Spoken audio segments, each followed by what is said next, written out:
Let's take a look at some more limits.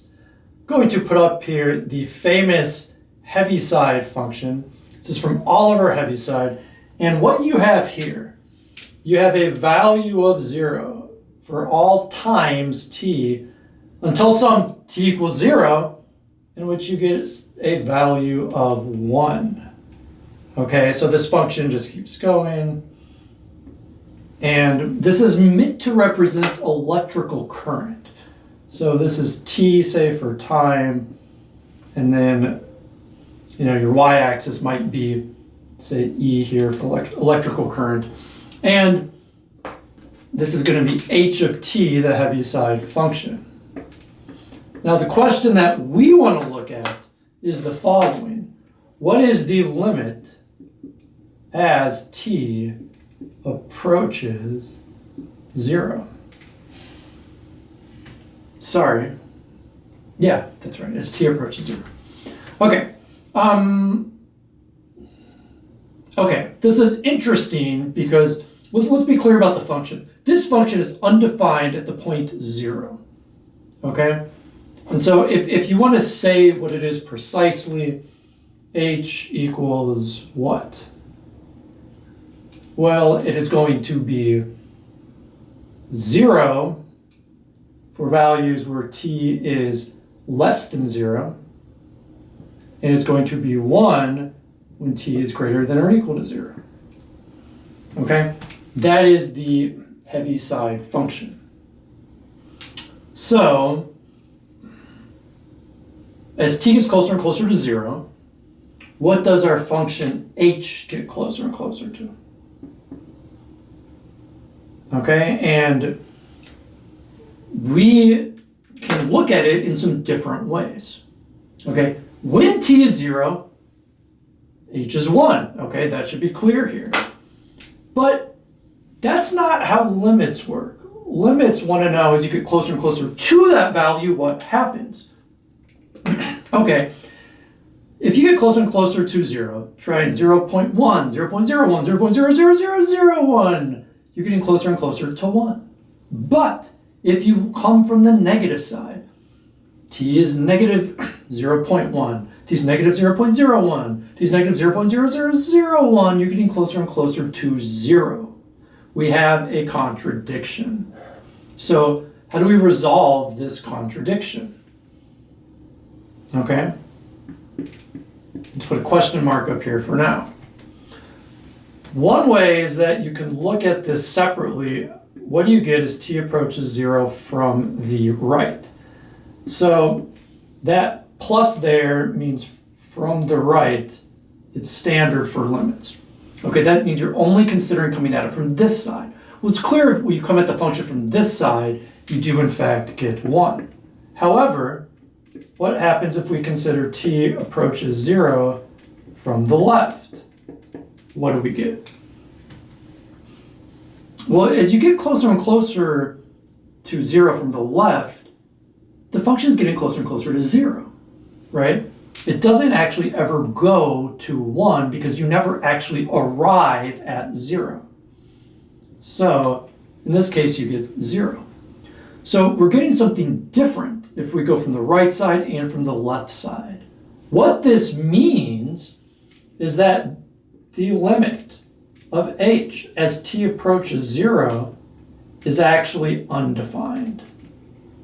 And the reason why it's undefined is because we are getting two different values coming from two different places. Okay, and that's not going to be unique to this function. So let's consider another function. Okay, this time we're going to look at y equals 1 over x. Okay, so what does 1 over x look like? 1 over x looks like this. Some nice symmetry going on there. So we'll say this is 1 over x. Use our functional notation. And in this particular case, we're going to look at some different limits, and we'll consider the different values. Okay. Let's call this our standard y. Okay, so let's start with let's call this A. For A, let's look at the limit as x approaches 0. And let's just start from the right, okay? So what happens as x approaches 0 from the right? And this is, we want to know what happens to 1 over x. Okay, as x approaches 0 from the right, it's getting closer and closer to what? Well, it's actually growing. So how do we deal with this? Okay, well, one way you can make a table, and you can look at x and compare it to 1 over x. Okay, so what do we get? Well, if we're going to get close to 0, let's start with a small number. How about 1/10? Okay, 1 over 1/10 is actually 10. Okay, multiply by the reciprocal if you like. Okay, what if we get much smaller? About 1 over, maybe we should use scientific notation, 1 over 10 to the 9th. Okay, what's 1 over that? Well, 10 to the 9th. And it's clear that if you put some huge number in the denominator, right, like 10 to the 100, that's 10 with 100 zeros after it, you're going to get a huge number for 1 over x. It grows without bound. And in calculus, if a function grows without bound, we say that it diverges to positive infinity. Okay? Very cool. Now, what about b? What about the limit as x approaches 0 from the left of 1 over x?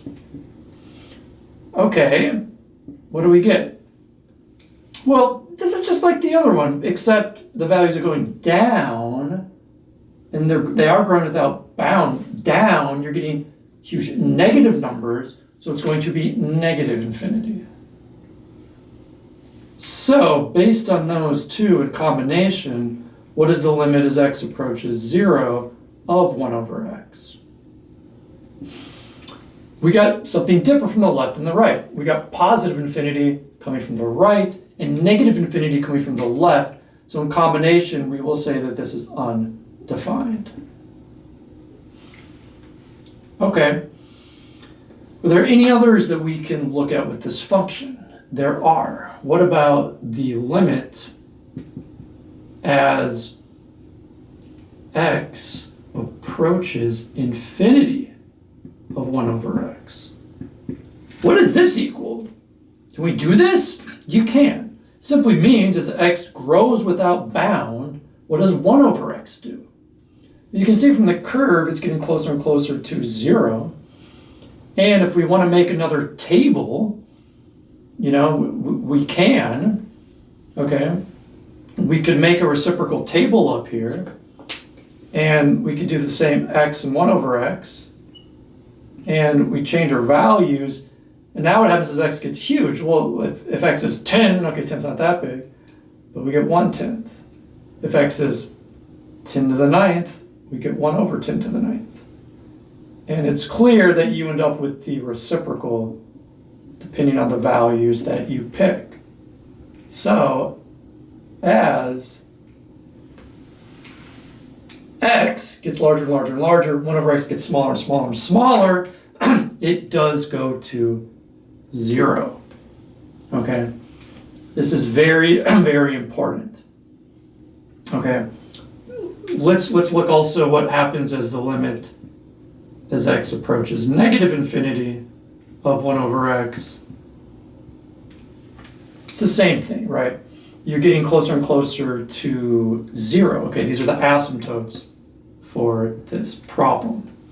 By definition, in calculus, the horizontal asymptotes are, you know, when the limit as x approaches infinity, what you actually get.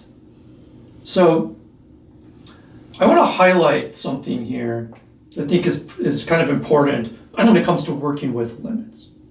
In effect, what we're seeing is something like this. You have some number, let's just say 1, and in the denominator you have infinity. And 1 over infinity is sort of equal to 0.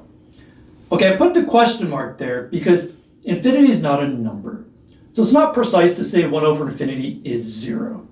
However, if you look at these examples above, you can see that the limit as x approaches infinity over 1 over x is in fact 0. Okay, that is actually precise.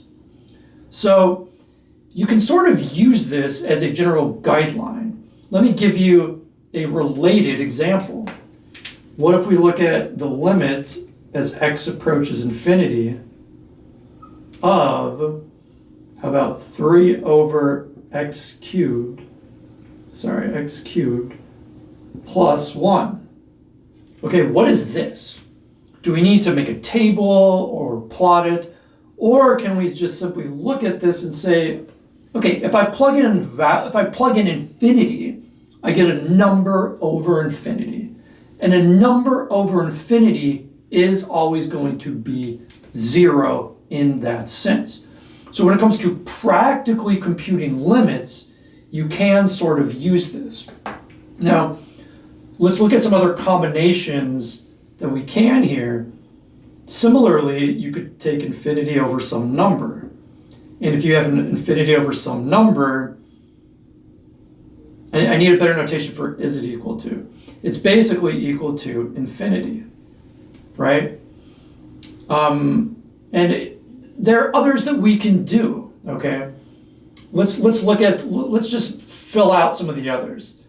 It's all the combinations of infinity, 1, and 0. Okay, so what if you have, we basically had over here 1 over 0. Okay, so what is 1 over 0 equal to? It's actually equal to infinity, but it depends on the sign. Okay, so if it's over 0, you have to check the sign. And so you can say that this is sort of equal to plus or minus infinity. Okay, we're looking at computational tools here that people use who have to compute limits practically. Okay? Now if we flip this 0 over 1, we know that's 0. No surprise there. So what's left? What's left are the combination 0 over 0 and infinity over infinity. Now you might, you could think, what do you think these are equal to? And very difficult to actually get these right. So let's start with 0 over 0. Okay, well if you have 0 in the numerator, it should be 0. If you have 0 in the denominator, it looks like positive or minus infinity. How do we resolve that? You don't. You need more information. Okay, I'll abbreviate this, NMI. Need more info. Infinity over infinity. Oh, do they cancel when it's at 1?